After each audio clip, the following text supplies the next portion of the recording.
Hi all, welcome to Kemmagina Field the Chemistry. അപ്പോൾ ഇന്നത്തെ വീഡിയോയിൽ നമ്മൾ forensic science laboratory scientific assistant കെമിസ്ട്രീൻ്റെ ക്വസ്റ്റ്യൻ പേപ്പറാണ് ഡിസ്കസ് ചെയ്യാൻ പോകുന്നത്. അപ്പോൾ നിങ്ങൾക്ക് അറിയുന്ന പോലെ PSCക്ക് 100 ക്വസ്റ്റ്യൻസ് ആണ് ഉണ്ടാവുക. അപ്പോൾ ഇതിലെന്ന് പറഞ്ഞു കഴിഞ്ഞാൽ 20 ക്വസ്റ്റ്യൻസ് GK പാർട്ടിലും 80 ക്വസ്റ്റ്യൻ കെമിസ്ട്രിയാണ് വന്നിട്ടുള്ളത്. അപ്പോൾ ഞാൻ കെമിസ്ട്രീൻ്റെ പാർട്ട് മാത്രമേ ഡിസ്കസ് ചെയ്യുന്നുള്ളൂ. ഇന്നത്തെ വീഡിയോയിൽ ആദ്യത്തെ 10 ക്വസ്റ്റ്യൻസ് ആണ് ഡിസ്കസ് ചെയ്യാൻ വേണ്ടി പോകുന്നത്.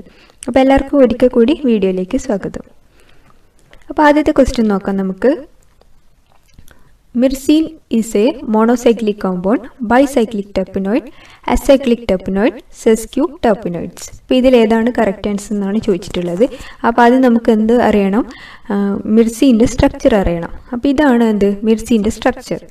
ഇനി മോണോടെർപ്പിനോയിഡ് എന്ന് പറഞ്ഞു കഴിഞ്ഞാൽ അത് ഓയിൽസിൽ, പ്ലാന്റ്സിലുള്ള ഓയിൽസ്, അതേപോലെ കനാബീസ്, ഹോപ്സിലുള്ള ഒരു കണ്ടൻ്റാണ് ഈ ടെർപ്പിൻ എന്ന് പറയുന്നത്. അപ്പോൾ ടെർപ്പിനോയിഡ്സ് എന്ന് പറഞ്ഞു കഴിഞ്ഞാൽ അതിന് ഐസോപ്രിനോയിഡ് എന്നും കൂടി നമ്മൾ പറയും.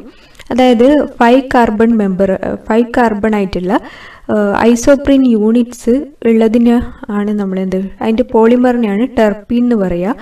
പിന്നെ വേറൊരു പോയിന്റ് എന്ന് പറഞ്ഞു കഴിഞ്ഞാൽ ടെർപ്പിനോയിഡ്സിൻ്റെ ജനറൽ ഫോർമുല C5H8N ടൈംസ് എന്നാണ്.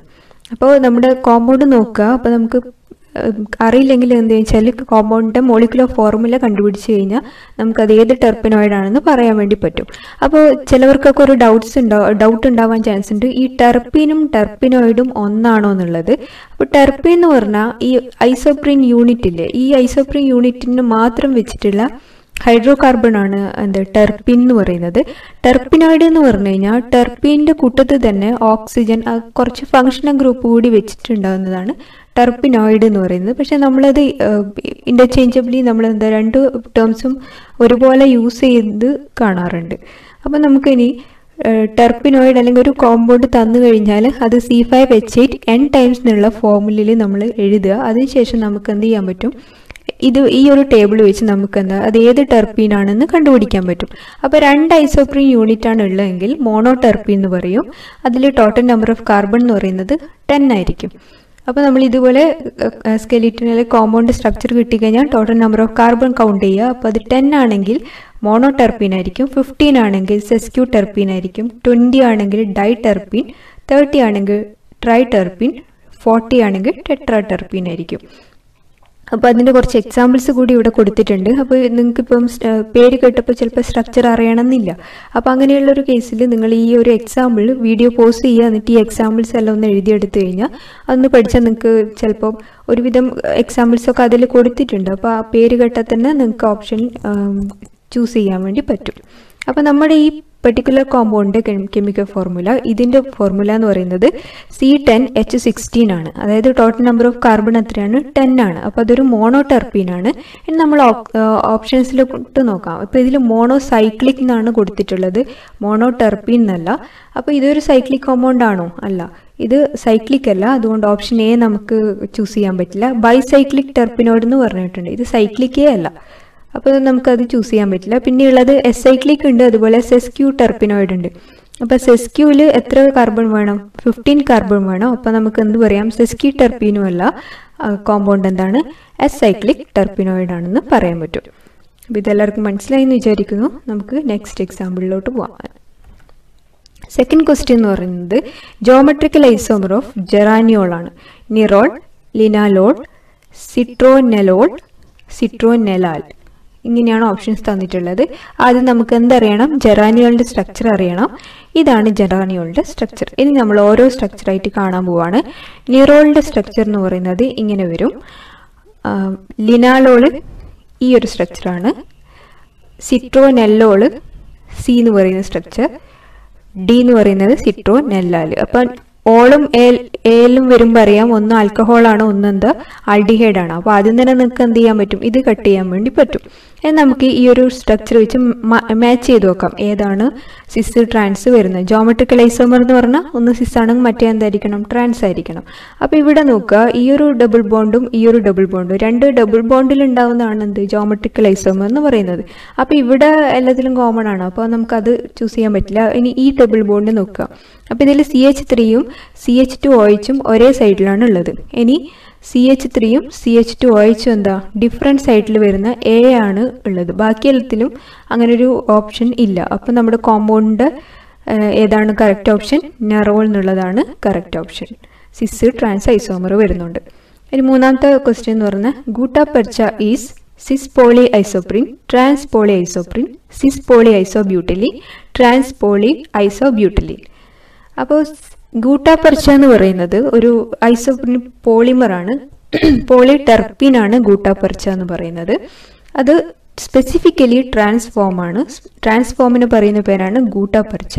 അതിൻ്റെ സിസ് ഫോമിന് നമ്മൾ പറയുന്ന പേരാണ് ലാറ്റക്സ് എലാസ്റ്റോമർ എന്ന് പറയും നമ്മളതിന്. അപ്പോൾ ലാറ്റക്സ് റബ്ബേഴ്സ് എന്ന് പറയുന്നത് അമോർഫസും, നമ്മൾ ഗൂട്ടാപെർച്ച എന്ന് പറയുന്നത് ഒരു ക്രിസ്റ്റലൈനുമാണ്. അത് മോർ റിജിഡ് ആയിട്ടുള്ളൊരു സ്ട്രക്ചർ കൂടിയാണ്. അപ്പോൾ നമ്മൾ ഗൂട്ടാപെർച്ച എന്താണ്? ട്രാൻസ് ആണ്. ട്രാൻസ് പോളി ഐസോപ്രീൻ്റെ പേരാണ് ഗൂട്ടാപെർച്ച. ഫോർത്ത് ക്വസ്റ്റ്യൻ നോക്കാം. Which of the following is a quinoline alkaloid? Nicotine, cocaine, atropine, cinchonine. അപ്പോൾ ആദ്യം എന്തറിയണം? ഈ കോമ്പൗണ്ട്സിൻ്റെ ഒക്കെ സ്ട്രക്ചർ അറിയണം. എന്നാലും മാത്രമേ നമുക്ക് എന്ത് ചെയ്യാൻ പറ്റുള്ളൂ, ക്വിനോളിൻ ആണോ എന്നൊക്കെ കണ്ടുപിടിക്കാൻ വേണ്ടി പറ്റുള്ളൂ. അപ്പോൾ ജനറലി ആൽക്കലോയിഡ്സ് എന്ന് പറയുന്നത് എല്ലാത്തിലും ആൽക്കലോയിഡ്സിൽ ജനറലി എന്തുണ്ടാവും? നൈട്രജൻ ആറ്റം ഉണ്ടാകും. അപ്പോൾ അതെന്ന് പറഞ്ഞാൽ ചിലപ്പം ന്യൂട്രൽ ആയിരിക്കും, ചിലപ്പം വീക്കിലി അസിഡിക് ആയിട്ടുള്ള കോമ്പൗണ്ട്സ് ആയിരിക്കും. അപ്പോൾ ആൽക്കലോയിഡ്സിനുള്ള യൂസൊക്കെ നമ്മൾ ബയോമോളിക്യൂൾ എന്നുള്ള സെക്ഷൻ വേറെ എടുക്കുന്നുണ്ട്. അപ്പോൾ നമുക്ക് ഡീറ്റെയിൽ ആയിട്ട് പറയാം. അപ്പോൾ ഒന്ന് മനസ്സിലാക്കാൻ ബേസിക് നൈട്രജൻ ആറ്റമുള്ള കോമ്പൗണ്ട്സ് ആണ് ആൽക്കലോയിഡ്സ്. ഇനി നമുക്ക് ഓരോന്നിൻ്റെ സ്ട്രക്ചർ ആയിട്ട് നോക്കാം. അപ്പോൾ നിക്കോട്ടിൻ്റെ സ്ട്രക്ചർ ഇങ്ങനെയാണ്: കൊക്കൈൻ, അട്രോപ്പിൻ, സിൻചോനിൻ. ഇനി നമ്മുടെ ക്വസ്റ്റ്യൻ എന്താണ്? ക്വിനോളിൻ ഉള്ള ആൽക്കലോയിഡ് ഏതാണ് എന്നാണ്. അപ്പോൾ ക്വിനോളിൻ്റെ സ്ട്രക്ചർ എന്താ? ക്വിനോളിൻ എന്ന് പറയുന്ന ഈ ആന്ത്രസീനിൽ നാഫ്തലിനിൽ ഒരു നൈട്രജൻ വരുന്നതാണ് ക്വിനോളിൻ എന്ന് പറയുന്നത്. അപ്പോൾ ഈ ഒരു സ്ട്രക്ചർ കണ്ടുപിടിച്ച് കഴിഞ്ഞാൽ അല്ലെങ്കിൽ ഇത് നോക്കിക്കഴിഞ്ഞാൽ നിങ്ങൾക്ക് മനസ്സിലാകും ഏതാണ് ആൻസർ എന്നുള്ളത്. സിൻചോനിൻ ആണ് ആൻസർ. അപ്പോൾ നിങ്ങൾക്ക് വേണ്ടി ഒരു ഇത് പറയാം. ക്വിനോളിൻ്റെ ഓൾറെഡി ഒരു വീഡിയോ കെമ്മഗിലത്തിൻ്റെ ചാനലിൽ ചെയ്തിട്ടുണ്ട്. ലിങ്ക് ഡിസ്ക്രിപ്ഷൻ ബോക്സിൽ കൊടുക്കുക. അപ്പോൾ ഹെട്രോസൈക്ലിക് കോമ്പൗണ്ട്സ് എപ്പോഴും ഒരു ഇമ്പോർട്ടൻ്റ് ആയിട്ടുള്ള ഒരു പോർഷനാണ്. അപ്പോൾ ക്വിനോളിൻ്റെ സിന്തസിസ്, പ്രോപ്പർട്ടീസ്, ആപ്ലിക്കേഷൻ, അതുപോലെ CSIR വന്ന ക്വസ്റ്റ്യൻസ് ഒക്കെ വെച്ചിട്ട് ഒരു വീഡിയോ ചെയ്തിട്ടുണ്ട്. അതിൻ്റെ ലിങ്ക് കൊടുക്കുന്നതായിരിക്കും. അപ്പോൾ നിങ്ങൾക്ക് അത് നോക്കിക്കഴിഞ്ഞാൽ ക്വിനോളിനെ കുറിച്ച് കൂടുതലായിട്ടുള്ള ഐഡിയാസൊക്കെ കിട്ടും. അടുത്ത question: mercerised cotton is cotton treated with sodium hydroxide, cotton treated with KOH, cotton treated with nitric acid, none of these. അപ്പോൾ ഈ മെർസിഡൈഡ് കോട്ടൺ എന്ന് പറഞ്ഞാൽ അല്ലെങ്കിൽ മെർസറൈസേഷൻ എന്ന് പറഞ്ഞു കഴിഞ്ഞാൽ നമ്മൾ സെല്ലുലോസ് ഫൈബറിനെ മോഡിഫൈ ചെയ്യാൻ യൂസ് ചെയ്തിട്ടുള്ളൊരു ടെക്നിക്കാണ്, ഒരു പഴയ ടെക്നിക്കാണ്. അപ്പോൾ അത് എങ്ങനെ ചെയ്തതെന്ന് വെച്ചാൽ സെല്ലുലോസ് ഫൈബർ ഉണ്ടാക്കിയെടുക്കുന്നത് അത് ആൽക്കലിയോ ആയിട്ട് ട്രീറ്റ് ചെയ്തിട്ടാണ് ആ ഒരു പ്രോസസ്സ് ചെയ്തിട്ടുള്ളത്. അപ്പോൾ 1844 ജോൺ മെർസർ എന്ന് പറയുന്ന ഒരു ആളാണ് ഈ ഒരു മെർസറൈസേഷൻ എന്നുള്ള പ്രോസസ്സ് ചെയ്തിട്ടുള്ളത്. ജോൺ മെർസറിൻ്റെ ആ ലാസ്റ്റ് പേര് വെച്ചിട്ടാണ് ആ മെർസറൈസേഷൻ വന്നിട്ടുള്ളത്. അപ്പോൾ അവിടെ ചെയ്തത് സോഡിയം ഹൈഡ്രോക്സൈഡുമായിട്ട് ട്രീറ്റ് ചെയ്തിട്ടാണ് ആ ഒരു പ്രോസസ്സ് ചെയ്തിട്ടുള്ളത്. അപ്പോൾ നമ്മുടെ ആൻസർ എന്താണെന്ന് വെച്ച് കഴിഞ്ഞാൽ cotton treated with sodium hydroxide. ഇനി ഇതിലുള്ള വേറൊരു പൊട്ടാസ്യം ഹൈഡ്രോക്സൈഡ് വെച്ച് പ്രത്യേകിച്ച് പേരുണ്ടോയെന്ന് അറിയില്ല, നോക്കിയിട്ട് കണ്ടിട്ടില്ല. അതുപോലെ ട്രീറ്റഡ് വിത്ത് നൈട്രിക് ആസിഡ് ആണെങ്കിൽ നമ്മൾ അതിനെ ഗൺ കോട്ടൺ എന്ന് പറയും. കോൺസെൻട്രേറ്റഡ് നൈട്രിക് ആസിഡ് അല്ലെങ്കിൽ നമ്മൾ സൾഫ്യൂരിക് ആസിഡിൻ്റെയും നൈട്രിക് ആസിഡിൻ്റെയും നൈട്രേറ്റിംഗ് മിക്സ്ചർ വെച്ച് നമ്മൾ കോട്ടനെ ട്രീറ്റ് ചെയ്ത് കഴിഞ്ഞാൽ ഗൺ കോട്ടൺ എന്ന് പറയും. അപ്പോൾ അത് കുറച്ച് ഡേഞ്ചറസ് ആയിട്ടുള്ളൊരു കാര്യമാണ്. ആറാമത്തെ question: oil of wintergreen, acetyl salicylic acid, ethyl salicylic acid, ethyl salicylate, methyl salicylate, none of these. അപ്പോൾ ഇതിൽ ഏതാണെന്ന് കണ്ടുപിടിക്കണം. അപ്പോൾ അസറ്റൈൽ സാലിസിലിക് ആസിഡിന് നമ്മൾ കോമൺ ആയിട്ട് ആസ്പിരിൻ എന്ന് പറയും. ഈഥൈൽ സാലിസിലേറ്റിന് ഫെമ 2458 ഓർ മെസോട്ടോൾ എന്നും കൂടി പറയും. മീഥൈൽ സാലിസിലേറ്റിന് നമ്മൾ ഓയിൽ ഓഫ് വിൻഡർഗ്രീൻ അല്ലെങ്കിൽ വിൻഡർ ഗ്രീൻ ഓയിൽ എന്ന് പറയും. അപ്പോൾ നമ്മുടെ ഓപ്ഷൻ ഏതാണ്? മീഥൈൽ സാലിസിലേറ്റ് ആണ് നമ്മുടെ correct option. Next, the temperature at which second virial coefficient of a gas is 0. Boil temperature, critical temperature, boiling point. Options ബിയും ഡിയും ഒരുപോലെയാണ് കൊടുത്തിട്ടുള്ളത്, അതുകൊണ്ട് അങ്ങനെ തന്നെ എഴുതിയിട്ടുള്ളത്. അപ്പോൾ നമ്മുടെ വിരിയൽ ഇക്വേഷൻ എന്ന് പറയുന്നത് ഒരു റിയൽ ഗ്യാസിൻ്റെ പ്രോപ്പർട്ടി ഡിസ്ക്രൈബ് ചെയ്യാൻ യൂസ് ചെയ്യുന്നതാണ്. അതുപോലെ അതിൻ്റെ കോഎഫിഷ്യന്റ് എന്ന് പറയുന്നത് ടെമ്പറേച്ചർ ഡിപ്പെൻഡൻസ്, ആ ഒരു റിയൽ ഗ്യാസിൻ്റെ ടെമ്പറേച്ചർ ഡിപ്പെൻഡൻസിന് കാണിക്കാൻ വേണ്ടിയിട്ടാണ് വിരിയൽ കോഎഫിഷ്യൻറ്റ് യൂസ് ചെയ്യുന്നത്. അതിൽ സെക്കൻഡ് വിരിയൽ കോഎഫിഷ്യൻറ്റ് എന്ന് പറയുന്നത് നമ്മൾ ബി വെച്ചിട്ട് റെപ്രസെൻറ്റ് ചെയ്യും. അത് നിങ്ങൾക്ക് ഐഡിയൽ ഗ്യാസ് ഇക്വേഷൻ അറിയാം, P V equal to NRT എന്നുള്ളതാണ്. നമ്മൾ റിയൽ ഗ്യാസിൻ്റെ equation P V equal to NRT into 1 plus B into P plus C into P square plus D into P cube അങ്ങനെ പോകും. അപ്പോൾ അതിൽ സെക്കൻഡ് വിരിയൽ കോഎഫിഷ്യൻറ്റ് എന്ന് പറയുന്നത് ബീനെ റെപ്രസെൻറ്റ് ചെയ്യും. ഇനി നമുക്ക് ബോയിൽ ടെമ്പറേച്ചർ എന്താണെന്ന് നോക്കാം. ബോയിൽ ടെമ്പറേച്ചർ എന്ന് പറയുന്നത് റിയൽ ഗ്യാസ് നമ്മൾ ഐഡിയൽ ഗ്യാസുമായിട്ട് ഒബേ ചെയ്യുന്ന temperature at which real gas obeys gas loss, അതിനെയാണ് നമ്മൾ എന്ത് പറയുന്നത്, ബോയിൽ ടെമ്പറേച്ചർ എന്ന് പറയുന്നത്. അപ്പോൾ ഐഡിയൽ ഗ്യാസ് റിയൽ ഗ്യാസിൻ്റെ ഇക്വേഷൻ എന്തായിട്ട് മാറണം, അപ്പോൾ ഈക്വലായിട്ട് മാറണം. അപ്പോൾ നമ്മുടെ ഗ്യാസിൽ അല്ലെങ്കിൽ ഒരു പെർട്ടിക്കുലർ ഗ്യാസിന് ഏതിനാണോ ഹൈ ബോയിൽ ടെമ്പറേച്ചർ ഉള്ളത് അത് നമുക്ക് എന്ത് ചെയ്യാൻ പറ്റും, ഈസി ആയിട്ട് ലിക്വിഫൈ ചെയ്യാൻ പറ്റും. അതേപോലെ ഏതിനാണോ ബോയിൽ ടെമ്പറേച്ചർ വളരെ കുറവുള്ളത് അതിനെ നമുക്ക് എന്ത് ചെയ്യാൻ പറ്റില്ല, പെട്ടെന്നൊന്നും ലിക്വിഫൈ ചെയ്യാൻ വേണ്ടി പറ്റില്ല. അപ്പോൾ അതിന് എക്സാമ്പിളാണ് ഇവിടെ കൊടുത്തിട്ടുള്ളത്. നമ്മൾ ഓക്സിജൻ്റെ ബോയിൽ ടെമ്പറേച്ചർ 406 കെൽവിനാണ്, അതായത് ഹൈ ബോയിൽ ടെമ്പറേച്ചറാണ്. അതിനെ നമുക്ക് എന്ത് ചെയ്യാൻ പറ്റും, ലിക്വിഫൈ ചെയ്യാൻ പറ്റും. പക്ഷേ ഹീലിയത്തിൻ്റെ നോക്കിക്കഴിഞ്ഞാൽ 23 കെൽവിനേ ഉള്ളൂ അതിൻ്റെ ബോയിൽ ടെമ്പറേച്ചർ. അതുകൊണ്ട് തന്നെ അതിന് എന്ത് ചെയ്യാൻ പറ്റില്ല, നമുക്ക് ഈസി ആയിട്ട് ലിക്വിഫൈ ചെയ്യാൻ വേണ്ടി പറ്റില്ല. ഇനി അടുത്ത ഓപ്ഷൻ നോക്കാം. അടുത്ത പോയിന്റ് എന്ന് പറയുന്നത് സെക്കൻഡ് വിരിയൽ കോഎഫിഷ്യൻറ്റ്, റിയൽ ഗ്യാസിൻ്റെ സെക്കൻഡ് വിരിയൽ കോഎഫിഷ്യൻറ്റ് 0 ആവുന്ന ടെമ്പറേച്ചറിനെ നമ്മൾ ബോയിൽ ടെമ്പറേച്ചർ എന്ന് പറയും. അതിനെ എക്സ്പ്രസ് ചെയ്യുന്നത് T B equal to A/RB. ഈ എയും ബിയും എന്താണ്, നമ്മൾ വാൻഡർ വാൾ കോൺസ്റ്റൻ്റ് ആണ്. അപ്പോൾ നമ്മൾ തെർമോഡൈനാമിക്സ് കുറച്ച് പോർഷൻ പറയുമ്പോൾ അത് കൂടുതലായിട്ട് പറയാം.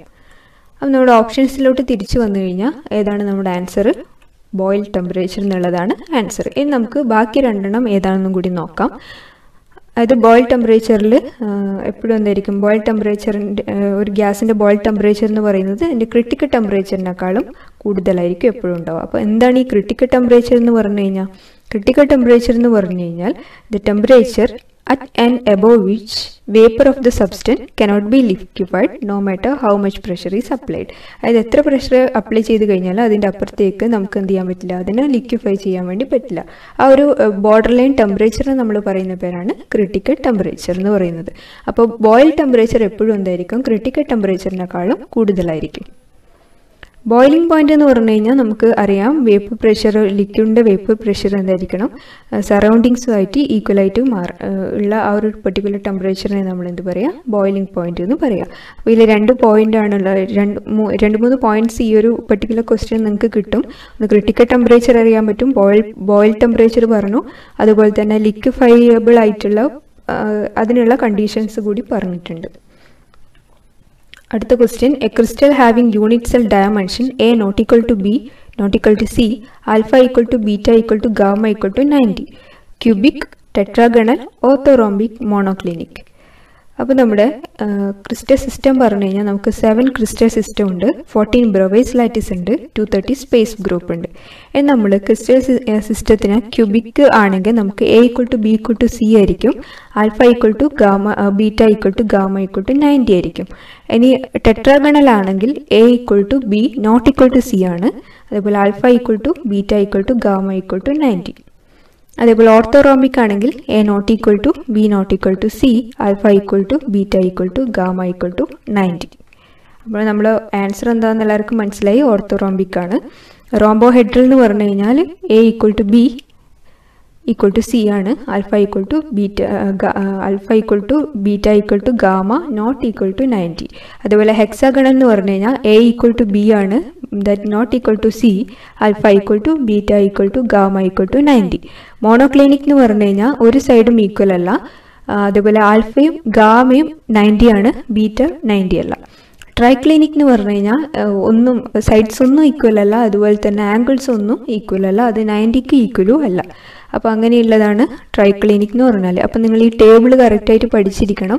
അതിന് ഒരുപാട് കോഡൊക്കെ ഉണ്ട്, സീറ്റോം ഹാർട്ട് എന്നൊക്കെ പറഞ്ഞിട്ട് കുറേ കോഡ്സ് ഉണ്ട്.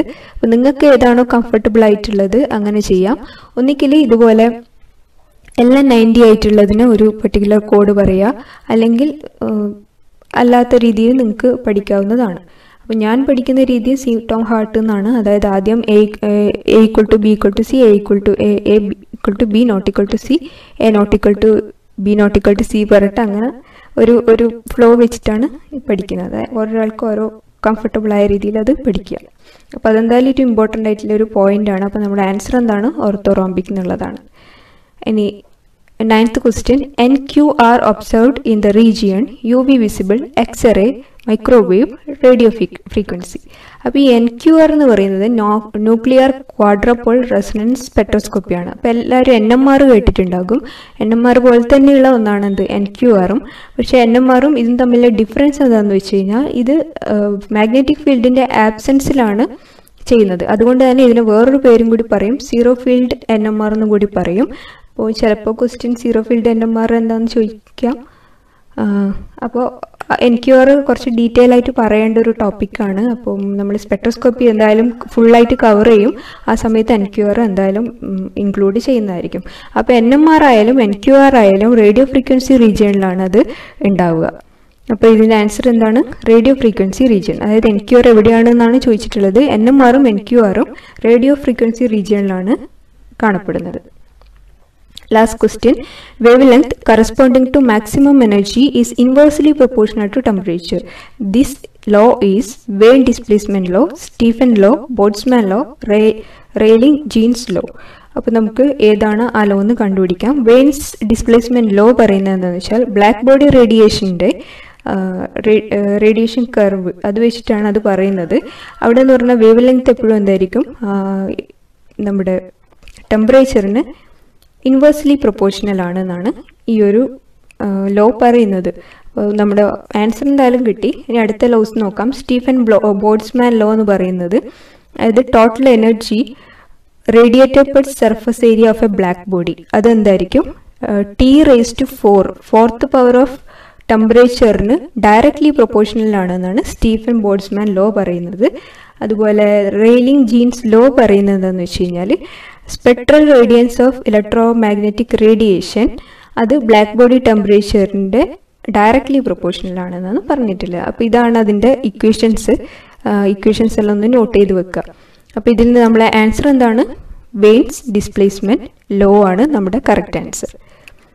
അപ്പോൾ എല്ലാവർക്കും വീഡിയോ ഇഷ്ടപ്പെട്ടു എന്ന് വിചാരിക്കുന്നു. ആദ്യത്തെ 10 ക്വസ്റ്റ്യൻസ് മാത്രമേ എടുത്തിട്ടുള്ളൂ. അപ്പോൾ നിങ്ങൾക്ക് ഇനി വീഡിയോസ് ഇതുപോലെ തന്നെ മതിയെങ്കിൽ, അതായത് എല്ലാ ഓപ്ഷൻസും എക്സ്പ്ലെയിൻ ചെയ്തിട്ട് മതിയെങ്കിൽ അത് കമൻറ്റ് ബോക്സിൽ പറയുക. അല്ല നിങ്ങൾക്ക് ജസ്റ്റ് ക്വസ്റ്റ്യനും അതിൻ്റെ ആൻസറും മാത്രം മതി എന്നുണ്ടെങ്കിൽ അതും പറയാം. എന്തെങ്കിലും സജഷൻസോ അല്ലെങ്കിൽ ഞാൻ എന്തെങ്കിലും മിസ്റ്റേക്ക് ഇട്ടിട്ടുണ്ടെങ്കിലോ അതൊക്കെ നിങ്ങൾക്ക് പറയുന്നതാണ്. ഇനി എന്തെങ്കിലും ഡൗട്ട്സ് നിങ്ങൾക്ക് ചോദിക്കാനുണ്ടെങ്കിൽ ഈ വീഡിയോൻ്റെ കമൻറ്റ് ബോക്സിൽ ചെയ്യാം. അതുപോലെ കെമ്മഖിലത്തിന് ഫേസ്ബുക്ക് പേജ് അതുപോലെ ഫേസ്ബുക്ക് ഗ്രൂപ്പ് ഉണ്ട്. അവിടെ വന്നിട്ട് നിങ്ങൾക്ക് എന്ത് ചെയ്യാം, നിങ്ങളുടെ ഡൗട്ട്സ് എന്തെങ്കിലും ഉണ്ടെങ്കിൽ ക്ലിയർ ചെയ്ത് തരുന്നതായിരിക്കും. അപ്പോൾ കൂടുതൽ വീഡിയോസിന് വേണ്ടിയിട്ട് സബ്സ്ക്രൈബ് ചെയ്യുക, ബെൽ ബട്ടൺ പ്രസ് ചെയ്യാൻ മറക്കരുത്. അപ്പോൾ മാത്രമേ നിങ്ങൾക്ക് വീഡിയോ അപ്ലോഡ് ചെയ്യുമ്പോൾ നിങ്ങൾക്ക് നോട്ടിഫിക്കേഷൻ വരുള്ളൂ. Thank you for watching.